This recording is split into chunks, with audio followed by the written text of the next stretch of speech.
Welcome, everybody, to the very first episode of the Founders Lounge. A lot of you guys have followed me in terms of like the podcast that I did last year called Billionaires Therapy. I'm currently going through a rebrand, and I think this is something that I'm really passionate about, just talking about business with people that I really care about and people who are actually in the grind day to day, building things. And so I'm here with a very special guest, a very close, dear friend of mine, Fatima. Yes. How are you? Good, good. I'm happy to be here. Very honored. Thank you. Thank you. You're the first guest on the Founders Lounge, and I'm equally as nervous as I am excited. I think this is going to be great. It's going to be awesome. Yeah. I share your excitement. Good. Thank you for having me at this beautiful home. I think that it's weird because I was telling his name's Baron, right? Yeah.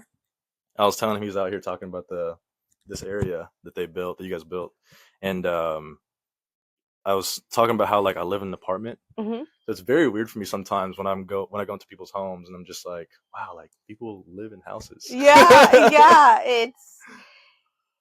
It's our favorite space, to be Yeah. honest with you. I don't know, you start building a home, and I think, we lived in an apartment too, and it really does matter, how you make it your own space. Yeah. Yeah. How long have you guys been here? 7 years. 7 years. Yeah, we moved in Wow. 2018. Beautiful. Yeah. Cool. Well, like I said, thanks for having me here. I have some questions I want to go over. I'm sure we'll probably riff through all this, but yeah. So, who are you and what do you do? Just kind of like in business and kind of your journey so far and where are you at now? Yeah. Well, I think who I am really depends on the day. Okay. We all wear so many hats, and I think that's one thing we tend to forget. I know I personally forget sometimes. I'm a mom, I'm a wife, I'm a friend, a sister, but I'm also an entrepreneur and a community member. And when you really take a look at it, we only have so much bandwidth and so much capacity. Yeah. And so there are some days where you have to pick and choose. What are you going to be today? Yep. For almost every day, I'm a business owner. Two businesses is a pretty big feat, and I think every day, honestly, with every breath that I take, I become someone new. So if you were to ask me who I am today, I'm at peace. Good. Yeah. Definitely challenges. I think there will always be challenges, but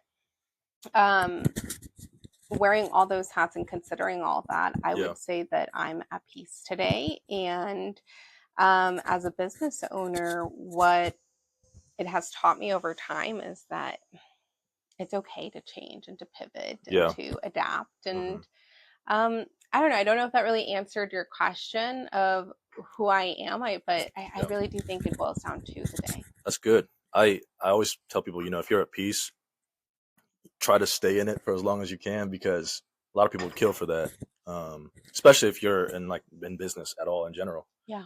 What are the two businesses you're working on currently? Well, one is The Grind Coaching and Consulting. Okay. We have technically been in business with that one for about 4 years, but officially for a year and a half, coming up on 2. And the most recent is Luthi and Associates. So we bought into an agency with American Family Enterprise. Nice. And we've been doing that for about 8 months now. They really go hand in hand. Our biggest goal, when we are talking about being financial wellness coaches and planners or an agent, a risk advisor, what that really means is that we are buffers. We're buyer's guides. We want to help people, but we are not the decision makers on what our economy is doing or what our insurance rates are doing. It's just, got it. We're here to help people. We are their neighbors, their friends, and we want what's best for them. Got it. So yeah.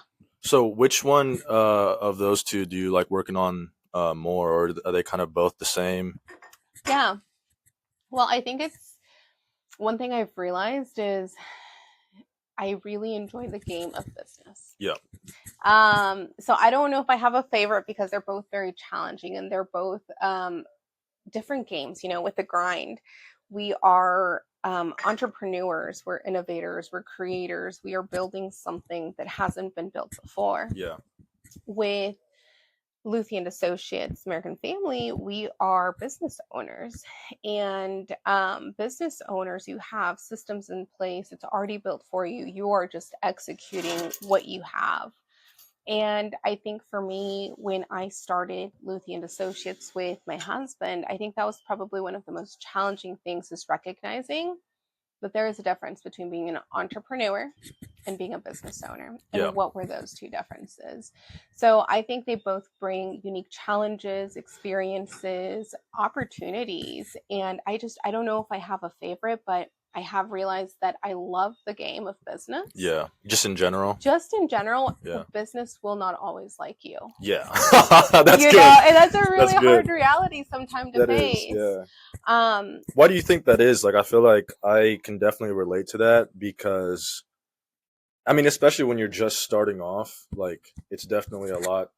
And if you have no mentor or anything, or anyone showing you the way, or any systems in place that's already kind of like producing results, like, I feel like a lot of people who are starting their first businesses, their first time round, the first punch to the gut is like really, really awful. And I've had to deal with multiple of those. Yeah.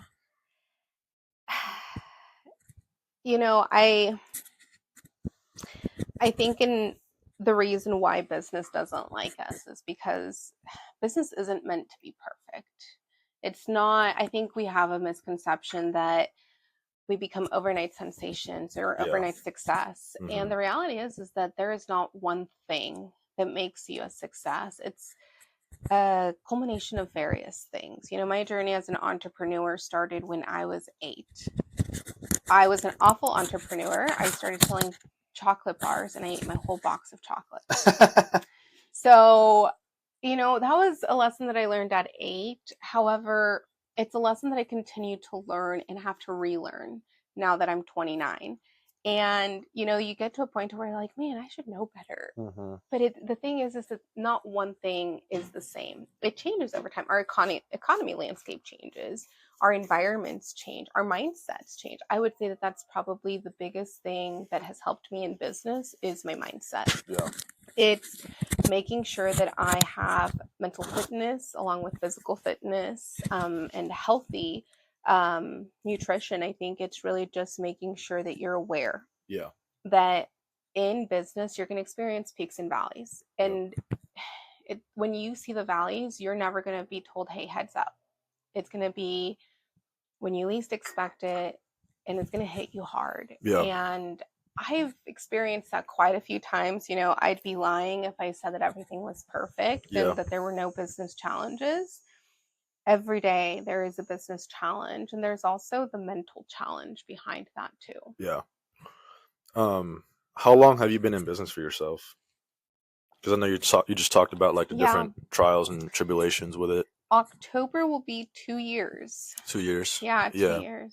And what's that journey kind of been like? Knowing that everything's on you. Because like with me, I just recently got a full-time job last summer. I'm coming up on a year here pretty soon, and like for me, prior to this, I worked at 2 startups that I wouldn't say they were ran to like the best of their capabilities, but I learned so much in a startup community in Topeka, and also in the 2 startups that I worked at.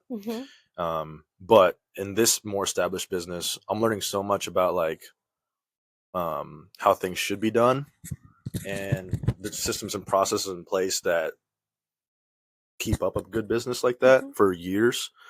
But I'm also learning that, like, looking back at my entrepreneurship journey, I didn't do what was required to kind of keep moving along.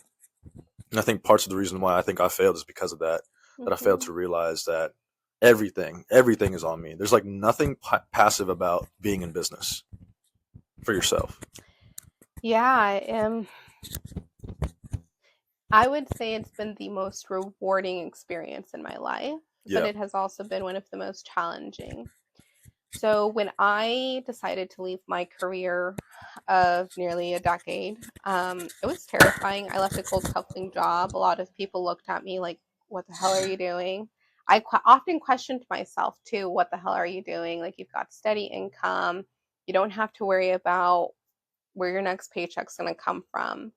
Having a supportive partner allowed me to take that leap of faith because he continued on his journey with his employer. However, although that offered peace of mind, it did not remove the pressure that I felt of having to create, build something, and be successful at it. For myself, for the choice that I made of leaving 9 to 5, and for my family, I would say in the last 2 years, or in almost 2 years, I was able to find myself, really find myself, the good, the ugly, the bad, and not just find myself, but accept it. Yeah.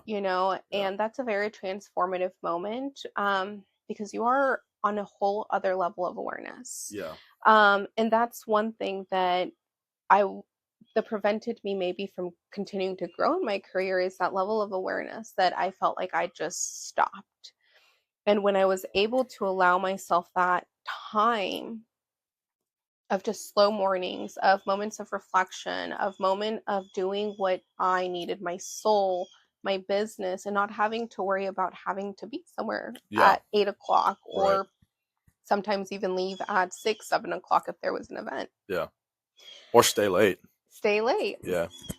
And my last role, I would say, what was it? I was a mortgage lender, so I Okay. worked with various stakeholders, and it sounds a lot fancier than it is, really. You deal with transactions with buyers for homes, construction, whatever it may be, but it's at high stakes. You're talking pretty big transactions and pretty life-changing moments for people. Got it. And there are high emotions in every level. And I wouldn't say it's that I couldn't take it. It's that I knew that that wasn't the environment that I belonged in. Yeah. I had a passion for helping people, and I felt like I couldn't help those that really needed my help. I felt like I had to conform. Yeah. And being able to leave and have the time, when we fully launched the grind in February of 2023, I didn't know what I was doing. Yeah. I didn't know who I was. I had huge imposter syndrome because I left this corporate job for some people, and a good paycheck. And when I saw my income stop, we had to make some sacrifices as far as what our life was going to look like moving forward. And those sacrifices, they hurt. They make you question things, especially in your really low moments. Yeah.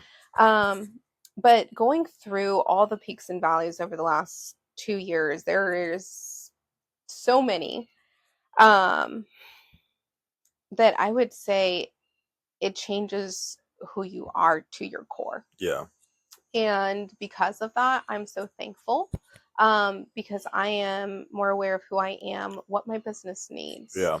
I don't know if I would have been able to do that if I was still at my 9 to 5, at least not with the mindset I had back then. It was a pretty scarce mindset, pretty broken. And today I feel like it's the healthiest that it is, but it doesn't mean that there's no challenges. I just think that I have a different approach to it. So would you, because I think about this a lot, where I meet a lot of like entrepreneurs who have a 9 to 5. Would you suggest, because like I always tell them, my suggestion is you need to start thinking about your 9 to 5 as a stepping stone to kind of just move you forward, move you along, pay your bills. But it's not like the end all be all. And I think maybe a lot more people just across the country is kind of feeling that way as well, because I feel like there's not too many people that I meet that are trying to climb the corporate ladder, so to say. Yeah. Would you say that like a 9 to 5 for people like us who are wanting to be in business full time for themselves is more so of a stepping stone to kind of just like stabilize your income and stabilize yourself? Because I do think there's some benefits to being in a 9 to 5. Oh yeah, like a lot of benefits, actually. A lot of benefits. Yeah. So many. Yeah. I think so. There's a lot that's packed in that question. So I'm gonna try to go in the order that I saw it in. So one, I think it's really important, whether you're an entrepreneur or you work a 9 to 5, that you understand our system. Yeah. When we look at our economy, when we look at our nation, we don't look at it as a business all the time, but that's what it is. Yeah. And if you don't know how the business that you live in is being ran, it often will run you. Yeah. And I don't think it really matters whether you choose to be into 9 to 5 or an entrepreneur, as long as you know that that's who you are at your core, what you want to be. Right. When I first started my 9 to 5, I wanted to be the CEO of where I worked at. I wanted to be an executive. I wanted to climb the whole corporate ladder because, because I was hungry, because I wanted success. But that was my ambition, not my aspiration talking. And it wasn't until I recognized that that's not who I wanted to be that everything changed for me. Yeah. When I recognized that was when we went through our financial journey, our personal challenges in 2017. And I recognized that although I was learning the structure of a corporation, of the hierarchy of titles and roles and what that looked like. And there's prestige to that too. Yeah. I realized that I didn't want to be another checkbox, and not that people that are in those roles are a checkbox, not at all, but I recognized that I had to get a college degree. I had to invest in a certificate that maybe I didn't even know I wanted, right? Or needed. Needed. Mm-hmm. A lot of what I learned was from climbing the ladder, from paying close attention, from asking questions, from making sure that I understood that I could be the best I could be in that particular role for myself, but also for that company. For me, leaving my 9 to 5, what really helped me as a business owner is that I understood the process, the procedures, the systems, the administration, but also the sales aspect, the personal relationships, the marketing. It taught me so much about how a good business should be ran, that it allowed me to be able to not copy and paste, but copy and tailor to what my business model was. I started my, I called it a side hustle in 2020. Okay. And I wasn't charging people because I really didn't know that I had anything of value to offer until 2021, when I was approached and I was asked to build a business. And through help of mentorship and guidance, I was able to build a business model that over time, as I was using my 9 to 5 to sustain my lifestyle that I wanted, my income, pay my bills, I built this on the side. It was a lot of work. I was probably putting in about 35 hours a week on my little side hustle between helping clients, building what I wanted. I called it throwing spaghetti, seeing what stuck, and then rebuilding on what didn't. Probably for about 1.5 years until I chose to walk away from my 9 to 5. And when I chose to walk away from my 9 to 5, it was because my spouse supported me. And he was actually my number one cheerleader. He's like, do it. I was very ready to go back into the workforce and find another job, because I personally did not feel that the business was to the level that I could leave my 9 to 5. Got it. However, Baron, talked some sense into me. He's like, look, we've been working towards our financial health. We are at a point in our life where one of us is able to walk away. Our goal back when our journey started in 2017 was that in 10 years, we would be self-sustained. It happened in 7 years for one of us. That's awesome. Yeah. And so, I think that it really just depends who you are. If you know that the hustle and bustle, the daily grind, having to put yourself in awkward and uncomfortable situations, having to sell yourself, your business, your story is overwhelming, a 9 to 5 probably is going to be the most promising spot for you and your future. And it doesn't mean that it's wrong. It means that that's right for you. When I recognized that the 9 to 5 was not for me is when I was curious about everything. When I started asking questions, well, why is accounting doing this? And it impacts us. Well, why is marketing doing this? And it impacts us. Well, why aren't we considered in these decision-making meetings that impacts us because we're direct report to consumers? It's when I started asking these questions and people were like, that you shouldn't be asking these questions. Yeah. Like, this is what it is when Yeah. I realized that I have an entrepreneurial mindset, because as an entrepreneur, you want to be involved in everything, Yeah. every single aspect. Yeah. And that's when I realized that I was not only hurting myself, but I was probably taking the opportunity from someone else Yeah. that really wanted that role, or that could maybe even do it better than I could. Yeah. Um, And how old were you when that happened? When you just kind of realized, like, I would say, I've always known I wanted to be an entrepreneur. yeah. My goal was to be an entrepreneur by the time that I was 30. Okay. Full time, you mean? Full time. Yeah. Full time. Yeah. I didn't know that it was going to start that young. To Yeah. be honest, I felt like I had to have at least $500,000 set aside before I could walk away. Yeah. That was just my personal thought. Definitely didn't have that cash Yeah. flow when I did walk away, Yeah. but it was definitely something that we've continuously worked towards, and something that I encourage people to have a cushion. If you know that your 9 to 5 is not your end all be all, and Yeah. you're working towards something else as your business, be aware that your environment will change. Add tax to that, and make sure that you're planning for whatever your journey ahead lies. Yeah. When I left my 9 to 5, one of my biggest mistakes, and I should have known better. I'm in finance, right? Inflation. Yeah.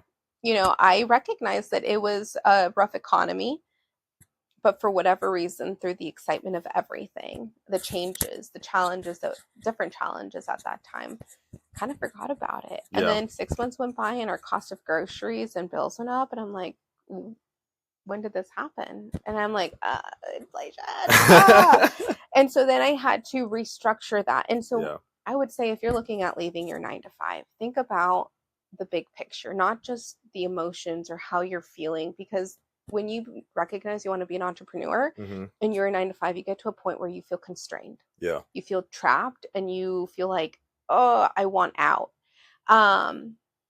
If you don't build a cushion, if you don't think long term, you may never find an out. Yeah. Um, because you're so like ingrained into the lifestyle. The lifestyle, the stereotypes behind whatever a profession. I thought that what made Fatima was that I was a banker. Yeah. It just gets ingrained in you, I feel like, because you're going in there every day. Sometimes you're doing weekend stuff. Sometimes you're staying late. Not to say that that's bad, but it's not. And I feel like in context to like entrepreneurs and people who want to be in business for themselves, it's like you kind of. I feel like I know now, being in this role for about I'd say like 10 or 11 months now. Mm-hmm. Again, there's nothing wrong with where I'm at. I love where I'm at. Yeah. But I can see why people would be in their 9 to 5 and forget about the mission, forget about being a business owner, because some parts of it is comfortable. Yeah. And like, I'm starting to realize that too myself, because like, I don't have kids, I don't have a wife or a mortgage or anything, so I'm basically just taking care of myself and my car. But like, there was some points maybe halfway through being in this position that I felt super comfortable, and I completely forgot that I failed at business, and that I had lost quite a bit being an entrepreneur. So there was a point in time where I was like, wow, this is chill. Like, this is who I am. Oh, yeah. And it wasn't until this summer that I just kind of picked up everything. Yeah. So I think there's a lot of benefits. I'd be lying to you even if I said that it hasn't crossed my mind a dozen times to go back. Yeah. I miss the consistent paychecks. Yep. I miss the health insurance. I miss the pay time off when you're sick. I miss the vacation time. I miss free swag. Yep. What about seeing people every day in the office? Yeah. Yeah. I miss that too. Yep. It's a lot that you give up when you walk away from a 9 to 5. And I think that's why it's so important that you know who you are. You know, for me, when I couldn't find that connection, I knew that I had to get involved with community more, be more intentional with my relationships. There's so many challenges when it comes to being your own boss. Yeah. When I'm sick, Ethan, I have to drag my butt to the office, even if I don't want to. I have to work, even if I don't want to, because there's no one paying me a sick sick leave. Yeah. It's a different kind of grind, huh? It is a different kind of grind. You know, vacation. Yeah. What's that? Yeah. Hasn't been in my vocabulary in the last year and a half. Yeah. And do you feel like if you did go to vacation, you would still like try to work?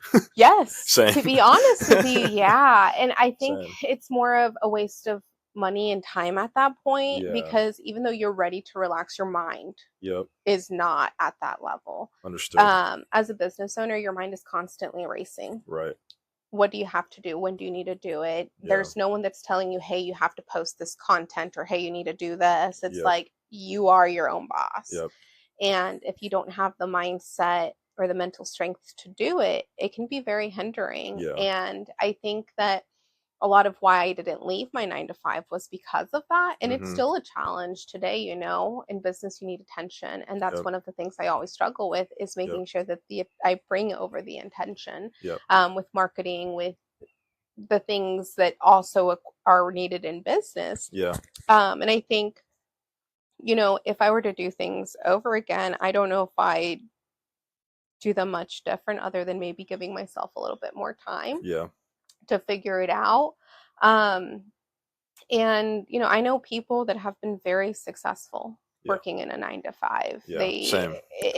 I've got a girl that I used to work with. We came in around the same time. Yeah. She's been with this organization for a decade now, about the same age as me, and she is killing it. Yeah. Just absolutely killing it in her area of expertise. And I couldn't be more prouder of her, because I saw the adversity that she had to face, the challenges, Sure. like everyone else. And I think whether you're in the corporate field or as an entrepreneur, there's grind always. Yeah. It's just different levels, different comforts. Yeah. So I don't know if there's like a right answer. Yeah, and I also feel like there's also different things that there's pros and cons, obviously, but I think there's different aspirations for both. Like being in the corporate setting, it's like you're kind of, I feel like people in the corporate setting, they find a lot of comfort in like what they're doing, and they know what their design tasks are every day. And I feel like that's, people probably have a stomach for that, and knowing that the checks come in every 2 weeks. Yep. And I feel like other people who want to be in business maybe have a stomach for like, yeah, like I'm not going to get paid every 2 weeks, but the second month I'm going to make like $15,000. Yeah. And that's going to cover me for the quarter. Like, I feel like people who are in business for themselves have different stomachs for the realities of being in business. Yeah, I would agree with that. I think, like, you can kill it in both, honestly. Yeah, I would agree. I'll be honest. It makes me sick to my stomach if I don't know that there is a consistent check coming in. Like, it makes me want to vomit. I will lose sleep. Yeah. Is that why you feel like you're working all the time? Because you just want to kind of build a system that you just know like there's money coming in? No. Yes and no. I say yes because as a business owner and entrepreneur, if you don't bring in the business, no one else is going to do it for you. Right. You can hire out, but it's very different when it's your own investment, your business, and someone is just collecting a paycheck, you know? A lot of times we forget that piece. Yep. And I would say, kind of thinking just about our in general conversation, I would say that for anyone that wants to get into business, like let's say you're 18, 19, you know that you want to be an entrepreneur. That was me. I knew I wanted to be an entrepreneur. I just didn't know when or how. I would say work to learn. The pay, scaling your career is a perk. Yeah, 100%. But when you're young, you need to work to learn. Yeah. When you have time under your belt with an organization, like you said, you've learned so much on how a business should be ran. That is the one advantage that I had, is that I spent 8 years in a financial institution that I knew how it was supposed to be ran. I was in management positions and leadership positions, and I understood the processes.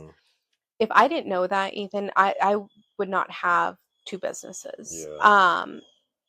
Because for me, the goal isn't necessarily the big paychecks. It's the freedom of my time and flexibility while still maintaining the quality of life that I want for my family, for myself, for my loved ones. For me right now, vacation isn't a high priority, not because I don't crave it or want it. I look for that in other areas of my life, but it's time, it's energy, it's also financial desires, I should say. Yeah. You know, my desire right now, and sometimes I have to ask myself, I know it's my desire, but is it my husband's desire? Is it my daughter's desire? Yeah. Is that we're building something. We're creating something. Yeah. And before we can go in vacation, this needs to be not perfect, but at least complete. And so for me, we've been building software for now 15 months. It was supposed to take 9 months. Yeah. And for me, sometimes I feel like I'm punishing myself because it's like you can't go on vacation until this is done. Yep. That's crazy. It is. But it's how my mind works, right. You know, and I'm not saying I have a perfect mind. It is imperfectly perfect for me. Yeah. And do you think that it's because like once it's finished, you can kind of shut off your brain, or that at least that part of your brain for a little bit, and like fully enjoy a vacation? I think I'll feel weight lifted. Like right now, have you ever seen Hercules carrying that rock just kind of crunched over? That's how I feel. Yep. Because I have this big weight over me that I've been just wanting to get off, and it hasn't been able to. I don't want to go into vacation like that. It's gonna be, you won't be able to enjoy awful. it. Yeah. And so I think that's what it is that I'll just feel like it's not perfect, but it's done. Right. But yeah. Let me ask you, so what are like some personal sacrifices in the past couple of years of your life that you've had to make for your business? And how has that impacted your relationships or your health or your personal life? Because like I'm going through this at this point in my life where I'm going into the next probably 5 to 6 months, just kind of like disconnecting from a lot of things in society. Just because, like you said, I'm working full-time job. I also have my side hustle right now, and then I'm building two different things outside of work. So like my time is allocated specifically for those things. I feel like I have 3 work blocks a day. The first one is from 8 to 11:30, and the next one's 1 to 5, and then the next one's 6 to 9. So wow. So how do you feel about like, or what are some personal sacrifices that you've had to make that has impacted your relationships or your personal health? Or yeah, I think when we talk about sacrifice, it really boils down to choice. Whether you're in business or just in life, it's going to boil down to your choice. We all have 24 hours. I hate when people say, I'm busy. Everyone is busy. What are your priorities, right? In the last couple years, I have had to sacrifice my time. That is one thing that I would redo different. I have sacrificed my health. I actually sacrificed my health working in the corporate world too.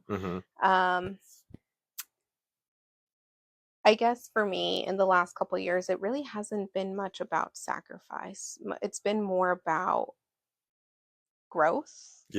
And what I mean by that, when I left my 9 to 5, I was pretty lost for about 6 months. I kept questioning, why did I leave? I should just go back. This isn't going to work. Major imposter syndrome, but I still found enough courage every day to keep going. And it wasn't until my birthday of 2023 that I made a choice. And that choice was that I was going to give up drinking for a whole year. The reason I chose to give up drinking, and to some it looked like a sacrifice. Believe it or not, I got some people that were surprisingly upset that I wasn't drinking or in disbelief or just made some unnecessary comments. Was it people that used to go out with all the time and like drink with? It was, I didn't really go out with many people like drinking and stuff, but it'd be more like community events or social settings, stuff like that. Yeah, got it. And so from 2023 to 2024 in July, I did not drink. And I have, since my birthday, have drank. But for me, that was my sacrifice. It sucked for the first 6 months because I almost was using alcohol as an outlet at a point in my career when I was at my 9 to 5, because I was so shy at networking that I had Yeah. to have beer or liquor in my Yeah. hand to talk to people. It's a social lubricant, is what they say. Exactly. And so that became almost a vice. I Yep. recognized it was a problem after a golfing tournament that I did not even remember how I got home. Yep. The next day, I had a coworker that told me that I had X amount of fireball shots. I'm like, how many? Yeah. I'm like, no wonder my knee hurts and I don't remember how I got home. Right. Shortly after I left the organization, but I felt lost because I feel like I became a person that I didn't recognize. And then when I made that choice to give up alcohol, the person that people knew me as was no longer that person. And it's almost like I had to make a choice for that version to die within their eyes for me to be able to be reborn as who I wanted to be and how I wanted to be in this world. And it allowed me to not only build a relationship with my spirituality and my faith, but it allowed me to connect that with my current physical reality of what this world is. So you really got like your focus back. Yes. And I think like I have contemplated like going sober for a little bit, especially in the next few months when I'm trying to build all these things. Yeah, I've thought about it a lot because I have a friend who's sober right now, and he's been sober since February. That's awesome. And do you think that like you've made clear not only life decisions but also like business decisions, like not drinking all the time? Oh yeah. Because I've slowed down on my drinking since the summer ended. I mean, the summer's ending now, but like I've slowed down on my drinking. Then I'm just like, dude, if I didn't drink for 30 days, 40 days, I could get so much done. Yeah, I do think that not drinking allowed me to gain a lot of clarity and focus. Really? I still made some poor decisions in between there, not because I was drinking, but just because life hands you a lot of challenges and Right. sometimes you just don't make the right choice. But I think for me, I was able to find myself. After my birthday this year, I told my husband, I was like, I actually do enjoy drinking. I was like, I just don't enjoy not remembering why and or what happened. And I told him, I was like, I will not drink if you're not around, and I will not drink if it's not with close friends and family. I was like, not everyone should be allowed to see me at my vulnerable state. That is only for people that I feel safe with and allow myself to be vulnerable with. And it feels like your choice this time. It does. It's not like, oh, I got to go to this event now. I should probably drink so I can. Yeah. And don't get me wrong, I still go to these events because it's important to go to these events when you're in business. Yeah. But now I get a mocktail or I get water, and I'm still being social, but I've learned how to do it without being influenced by alcohol. Yeah. That's a hard skill to learn. Like, so hard. I feel like I have gotten to that point now where I can go to sporting events, I can go to concerts and stuff, just grab water. But I've gotten to that point because like, I think for me, it's more so a sacrifice for the business end. It's like, tomorrow I want to work in the morning. Like if I drink tonight, I'm not working tomorrow. And I think that's a hard skill in general. I think for people to learn is to like go to events, not drink. And especially when you're like in business and like a really high intensive position. Yeah. That's where I think it comes to choice. I think a lot of people can choose to fall into drinking or drugs or TV or any type of other addiction or distraction. For me, I say addiction because I have an addictive personality, and I've recognized, so in my journey, I have learned all of my uglies, but also all of my beautiful things that I have to offer, and learned how to love myself with both. Doesn't mean that I 100% agree with either, but that I'm very aware of who I am. And for me, my addiction for the last decade has been work. That's awesome.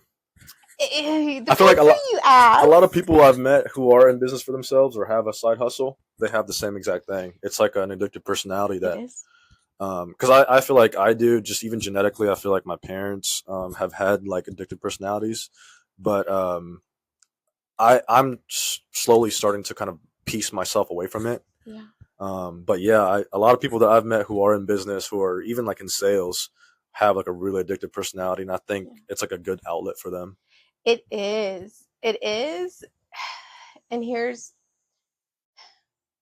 it is, but it causes a lot of burnout constantly. Does it? For me, it does.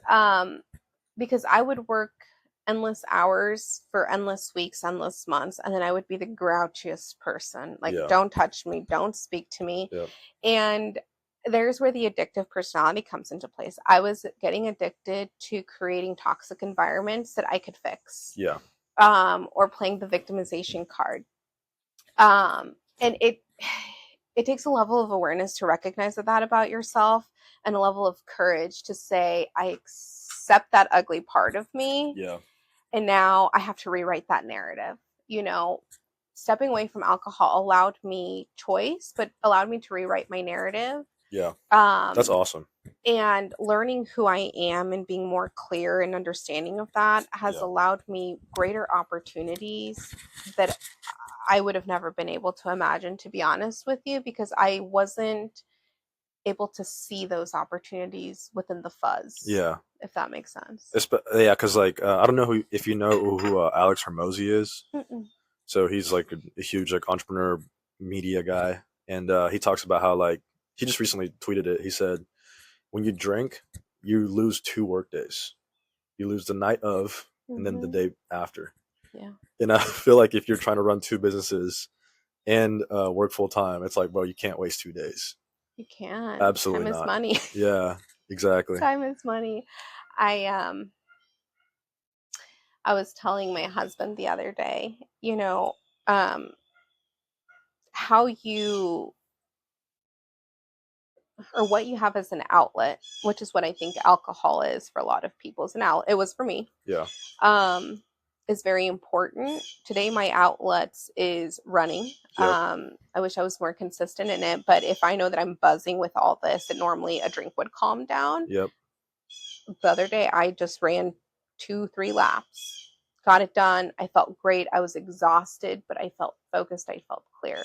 That's Sometimes it's reading or journaling. I love self-development podcasts and books, whether maybe it's a workout or maybe it's just some quality time with family. Like we have this thing where on Thursdays we do a family cuddle. Have you seen the Croods, how they get together and they sleep on top of each other and they're a family? We're not to that extent, but we do like cuddle all 3 of us on the couch or in our bedroom because we are regenerating. Where our tank is empty, we need to feel the love, we need to feel that. And so for us, we've recognized that that's a very important way of letting out all that intensity that we're feeling as business owners. Or I mean, honestly, everyone is on a grind, whether it's business or work, 9 to 5, or you're going through college. It is the world that we live in today. It just blows my mind. To be honest with you, I'm just like, how a lot of crazy things are normalized. And so I think it's really important for anyone to understand what are your healthy outlets and maybe what are the unhealthy outlets that you're doing today. And how can you rewrite that narrative? How can you rewrite that script? One of my things I've been going over the last year is recreating my automatic negative thoughts and my negative thought loops. We're like computers. What we feed ourselves is what we believe and what we push out to the world, in my opinion. So let's kind of switch gears a little bit. Let's talk more like tactical stuff for business owners. What's like the biggest mistake tactical wise in your businesses that you've made recently, and what did you like learn from it? Would it be the marketing stuff, or was it more technical than that? I would say it would be marketing, yes. But I would say even more deeper than marketing, I would say is understanding your viable product. the value that you're putting behind it, because you can market a rock. Yep. But what value is that really bringing people? Are people going to see that value? Is it a viable product? Can you actually gain sales out of this product or service? Yeah. And I think for me, I've always known that we had a valuable product, valuable service, but for whatever reason, I wasn't able to package that in a nice little package and present it to the world until here recently. But that took a lot of trying to figure out, what did I want this business to look like in 10 years, not just from a financial projection standpoint, but also from how did I want to make people feel when they heard the grind, coaching and consulting, or Luthi and Associates, and figuring out a way, how can I bring in not just the value of my product and service, but also the feelings, the emotions, the lifelong value that the client is going to see. How do you package all of that and put it in one post? You know, I think that's a very challenging thing for me as a business owner right now, because my expertise is in finance and insurance. And a lot of times, you know, they're like, well, just hire someone out. I 100% agree with that. 100% agree with that. However, there are things within business, and I think every business owner is different, that I want to be able to understand, or at least have a surface level understanding. Not because I want to do it, but because I don't want someone to take advantage of me not knowing, if that makes sense. And so for me, it's been a learning curve. We've recently gone through recreating our marketing plan. And the thing is that we don't struggle with creating our marketing plan or understanding that concept. For us, it's the execution. Finding and making the time to do it, and do it in a way that's going to capture leads, attention, offer education. So I would say that's probably ours at the moment. So if there was somebody who's watching this, because every time I talk to entrepreneurs, that's kind of like, and they know I'm in marketing and advertising and kind of like the online world. I feel like that's something that I've ran across multiple times. People who are like saying, "Oh, I want to be known as this, and this. Here's our offer. Here's our coupon. Like, how do I package all this?" So, like, if someone was watching this and they're just kind of starting on their first business and they're wanting to kind of, like you said, package kind of a lot of the things that a service or a product can offer the world, what's your biggest, what's your, what would you tell them in terms of like packaging everything in a marketing sense? Because you mentioned you're working on your marketing plan. What would you tell them? I would say understand your business and your product and service first. Poke as many holes as you can in it. You know, when I look at business and any aspect of business, I look at it as a bucket. And I know that the world will always poke holes, not just in my business, but in any business, right? So I try to be a step ahead, and I try to look at, okay, what are the holes that people can poke, and can I patch them? Do I have control of patching those holes? One of the things that I recognized, and that I would encourage any entrepreneur going through this journey, is figuring out what are those holes. The holes I recognized in my bucket was that I wasn't prioritizing and making the time or the commitment that marketing required. Got it. For some people, it will be, I just don't know how to do my plan. And that's okay. But at least you know that that's a hole. Maybe you fill it by doing some research, or maybe you're like, I don't have the time to do the research or the desire. I'm going to hire Ethan because he's the expert. He knows how to execute this. And so if you never take the time to analyze the holes that are causing the leaks in your bucket, in your business, or in a certain area of focus within your business, you're never going to know how to fix it. That's perfect. Yeah, because in my kind of whole thing now, like you said, packaging my services, a huge aspect of it when I talk to business owners now, whether it's consulting or I'm actually building out a marketing plan or executing a marketing plan for them, is like the first things I always look at is like, where do I plug the leaks in their funnel? Like, where are people dropping off? Where are people not opting in to be a lead? And then I work backwards from there. I think that's like the biggest thing.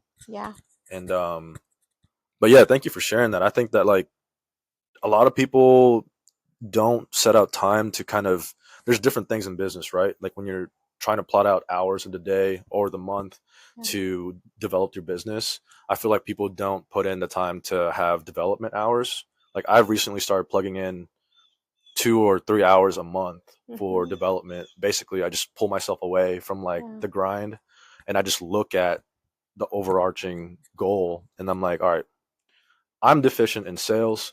So what do I do? Do I hire somebody? Do I partner up with somebody on a rev share?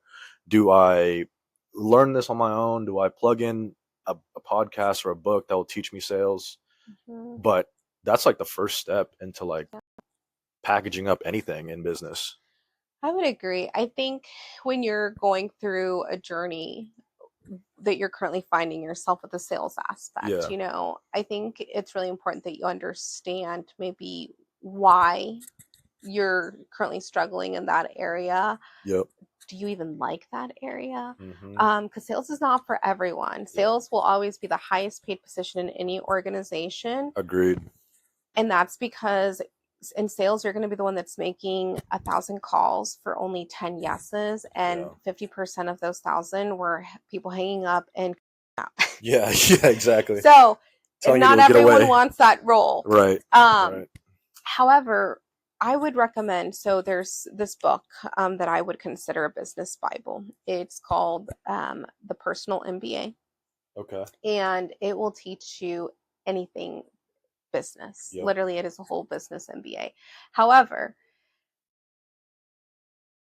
that's the first step, is understanding the business concept. You don't have to be an expert in every aspect of your business, but understanding that there is going to be marketing, there is going to be sales, there is going to be accounting, there is going to be auditing, there's going to be administrative, there's going to be servicing. Understanding every single aspect of your business and figuring out where are your talents, your skills going to be maximized the most, not just to fill your cup and your business, but where do you need to bring people in? When we started the grind, Ethan, I wanted to eat the whole cake. I could not eat the whole cake. You got so much hours throughout the day. So many hours. I was trying to be our attorney, trying to figure out the law behind it. I was trying to be our accountant. I was trying to be our tax strategist. And then the marketing department. Everything. I realized I can't do it all. So for those three things, tax strategist, accountant, we branched out. I'm like, I don't have the desire to learn law, and I don't have the desire to learn 70,000 regulations that a CPA is required to. And so it's very liberating, because then you don't feel like you are sucking. You're like, oh, I can breathe. And I can focus on what I love. Yeah, exactly. And I feel like I'm huge on inputs versus outputs. And I feel like it's for me at least, it would be far easier and more convenient for me to try to find somebody I can trust than to learn, like you said, all the taxes, all the CPA stuff. It's like inputs versus outputs, bro. Like if I can I feel like it'd be better for my time spent and energy spent trying to find somebody I can trust than spend countless hours of my day to learn all the taxes. Or sales in general, because at this point, like I told you, I'm rebuilding kind of like everything. I am kind of like working through an interview process with a sales manager for the company, and I've known him a long time, so he's a really good guy. I'm excited to kind of have him on board, but I mean, I know where I'm deficient at, because like I feel like I truly excel at, like you said, marketing, advertising, building content, building a business in general. I feel like I'm starting to kind of learn again. But sales, like I can do it if need be, or if someone comes to me kind of like a warm lead, which I've had quite a bit in the past month or so. But I do not want to be the one knocking on doors, calling people up, or cold DMing people. So I mean, I'm learning to trust like the next person that comes in until they do me wrong. And I think, it's really hard to trust anyone else in your business that doesn't have the same risk involved or the same reward. In sales, I think a lot of times, myself included, sales is viewed as a negative thing, like you're a pushy car salesman type, right? I think so. I might butcher this, but there is 6 different methods of selling. Mm-hmm. And depending on who you are, what kind of business you have will determine what kind of business selling method is required. Yeah. For both the Grind and Luthi and Associates, we've determined that we offer value-based selling and educational-based selling. Yeah. So what that means is that we will never sell something just to sell it. We will be the very first people that tell people, actually, you've got better coverage, or you're okay, you actually don't need us, or hey, we're going to be $10 more a month, but you get X, Y, and Z. And we allowed them to make that decision. And when we started that approach with selling, it changed the landscape for us because it wasn't a cold sell. No one wants, there are people that will pick up the phone and be like, yeah, I want this. Yep.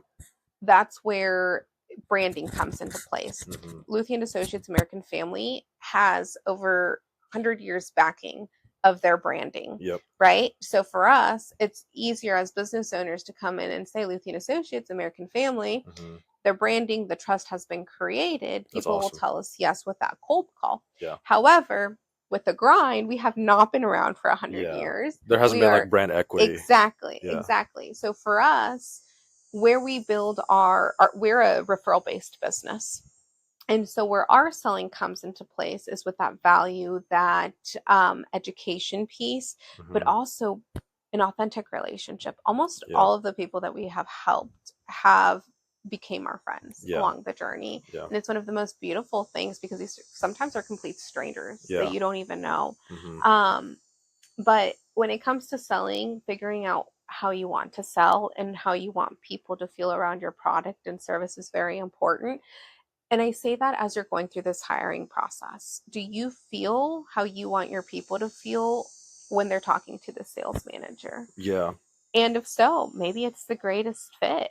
I think so because he's younger than me, and he has had a long career in sales, and he has 2 degrees from Washburn. That's awesome. Wait, shout out Washburn because I'm wearing my Washburn I know shirt. I'm Washburn. Are you wearing yours? Yeah. Yay! This era, I guess. Let's go.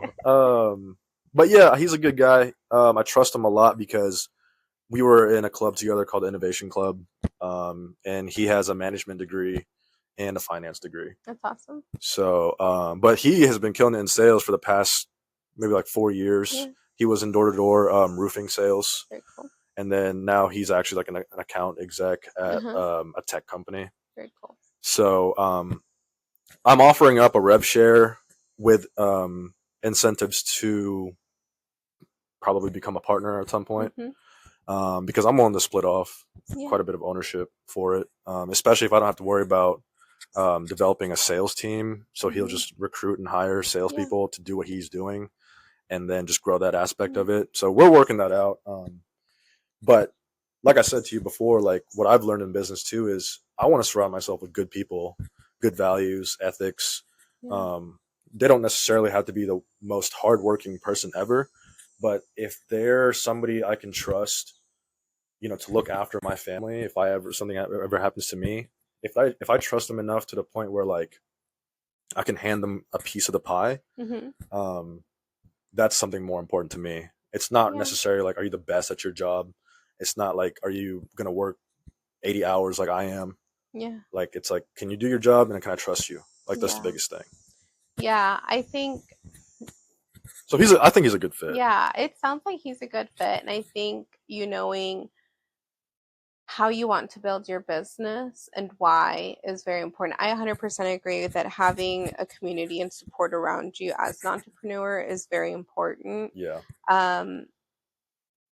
Everything has its time and place. When I was 23, I could not wait to be a business owner. I didn't even have my finances in check, in no position to be thinking business owner. However, when I was 25, I met my first adult friend. And since then, I've built up my friends. But I tell Baron, I was like, I have my A, my B, and my C friends. And it doesn't mean that any of them are less important, but each of them have a different impact in my life. And then there's acquaintances. And it's very important to know because we're on Facebook, we're on social media, we can get 10,000 followers, 12,000 followers, 15,000 followers. I have nowhere near that amount of followers, but you see these content creators, and some of them do, and it's like, how many of those are genuine relationships though, that you can count on if something were to happen to you or your family? And for me, I'm very happy and thankful that I have probably maybe 10 people that I can count on, and it's something. That's not your family, time. You mean? Outside of my family, Outside your family, yeah, I've got a big family, so right. they're excluded. Yeah. But outside of my immediate family, like my husband, my parents, my siblings, because they would drop everything for me. Right. But I'm meaning, like, if everyone were out, and I needed a tribe, these are the people that I could count on. And I think it's very important that we all have that. And I think that it's really important that we are selective on who we let in. Agreed. Because you never know when someone has bad intention, Yeah. Or even lack of control. Yeah.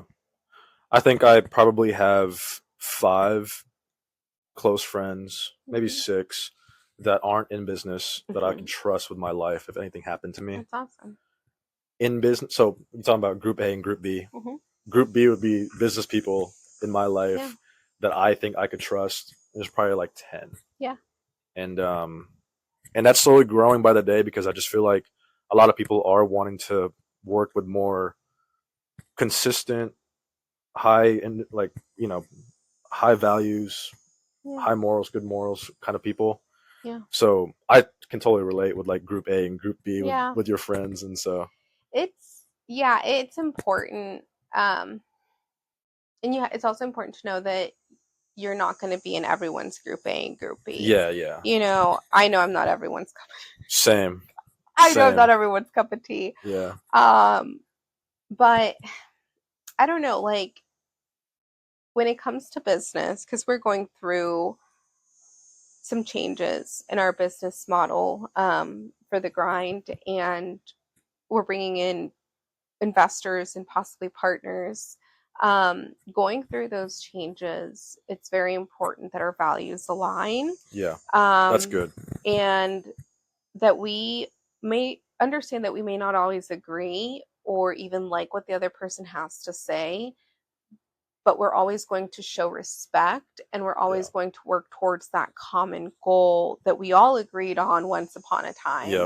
The mission. Yes. Because I do think that in order for any organization to grow, there has to be collaboration, there has to be partnerships, there has to be community. Not one thing is ever made by one person. It might seem like that, but there's outside influences that come into play. Agreed. And I think that's kind of like why I started the show and like starting to interview people who are in business, because I definitely feel like I'm alone a lot. And especially in business, all of my stuff is online work. So it's not a lot of handshakes going on. So I feel like this is kind of a way for me to kind of find people I can relate to. And you're definitely somebody I can relate to. I mean, I look up to you a lot for sure. Thanks, Ethan. And I also love April. I mean, she's like my little sister. Common denominator. Yeah, no. So I got 2 last questions for you. So everything that we talked about today, and kind of like things that you've learned about me, do you have any advice for a 27-year-old who's kind of going through life and business? I think that like the biggest thing is I'm coachable. Like I'm ready to listen to people. And it's a very interesting time in my life, because I feel like I'm at the cusp of like, if I don't do this now, then I can just grind for the next 3 to 5 years and see where I'm at. But I won't be able to do that like later down the road when I'm having to deal with other things. Like I feel like now is the time, because I don't have a lot of like responsibilities. Do you have any advice for me in terms of like my life and like business in general? Yeah. Well, before I give you that advice, I have one question for you. Okay. Where do you see yourself in 15, 20 years? If money wasn't a constraint, time wasn't a constraint, where would you like to see yourself? I've thought about this a lot. I definitely want to own an agency downtown Kansas City. Primarily focusing on ads for huge companies like Polo, Ralph Lauren, Nike, OpenAI. I think somebody I want, Sam Altman would be somebody I would like to work with, the owner of ChatGPT. I want to work with like huge brands and companies and kind of just like help them with advertising and sales in general. Um, yeah, and just have like an agency of my own downtown. I love that. Well, the reason I ask that, because as you're asking advice, for 27, looking long term in 15 years, Yeah. you'll be in your 40s. Yep. Which is crazy That to is think, crazy. because I always say dream big but start small. A lot of times the reason people don't get started is because they dream this big dream and they get overwhelmed. Yeah. So for you, you have a big dream, and I know that you're going to get there, and I know that you're going to get to work with these amazing things and these companies. It has to start small. For you as a young entrepreneur in life and in business, I would say experiment often, fail often. Failure is not a bad thing. I have probably failed over 100 times in the last 2 years. Learn from them because they are gifts, they are lessons, and allow yourself not just the grace that you need to grieve or mourn a business loss or a business decision, but to learn from it by interflection, looking deep within, and asking yourself, does this align with where I want to be in 15 years? And if the answer is no, it's okay to throw yourself a pity party. I call them pity parties because that's exactly what I do, but no more than 5 minutes. Yeah. I don't know if I parent my kid right or wrong, but I always tell my kid, if it's not going to hurt you in 5 minutes, 5 years, or 5 decades, it's not worth it. That's awesome. Let it out, because I do not agree with holding an emotion, because at one point that emotion will make you pop. Yeah. So let it out, throw your pity party, and grow from it. Yeah. Is what I would say, and you will get there. Thank you so much. I really appreciate that. My pity parties these days are like buying myself a crumble cookie and letting it go. Yeah. Hey, sometimes that's what you need. Yesterday I ate like 6 pieces of bread, so that's what I needed. So good. I'm like, oh, it's so bad for you, but God, I love it. Yes. Thank you for doing this. The last question I want to ask every guest from here on out is, do you have anybody in mind that you'd like to see on this show, sitting where you're at, that you'd like to learn from? Yeah, there's so many great people out there. One of my biggest influences is actually a couple. Okay. I'll find them. Yes, I would be happy to pass that information along. Oh, cool. So there's 3 actually. Okay. So one is behind the scenes, a lot, and quite often doesn't consider themselves a business owner, but it'd be my husband. Okay. He is probably one of the most, actually, if not the person that I admire the most, just in who he is, how he moves through life, and what he's taught me. He's taught me a lot. And it's not necessarily in business. What he's taught me has been through life that I've been able to apply in business. That's awesome. And from a business standpoint, it would be my best friend, Delmetrius Heron, and her husband, Manny Heron. When I think of how and who I would like to be in business with my husband, because that's something new for us. Mm-hmm. We, although have built both businesses together, working day to day together is a challenge sometimes. And being around that person 24/7 can definitely be a challenge. Yeah. But when I look at Manny and Del, it's definitely something that gives me hope, because they've been doing it for so long and they learn every day. Okay. And that's what allows me to keep going with my husband, is that it doesn't have to be perfect. Yeah. It doesn't even have to be pretty, but as long as we both know that we're working towards something bigger. That's awesome. Yeah. So those 3. Those 3. I'll find them. I will let you know where they're at.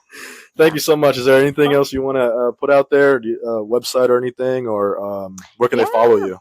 Yeah. Well, you guys can follow us on social media. We do have the Grind Coaching and Consulting.org and LuthiandAssociates.com. Okay. We're on Facebook. I'd be happy to send you any of those links, information. And here soon, we will be coming to your Apple and Android store products. So keep an eye out. Nice. Thank you so much for doing this. Thank you. Woo! Well, thanks, Ethan. That was great. Thank you. I felt like I off-scripted a lot. Oh no, I need that. I definitely need that.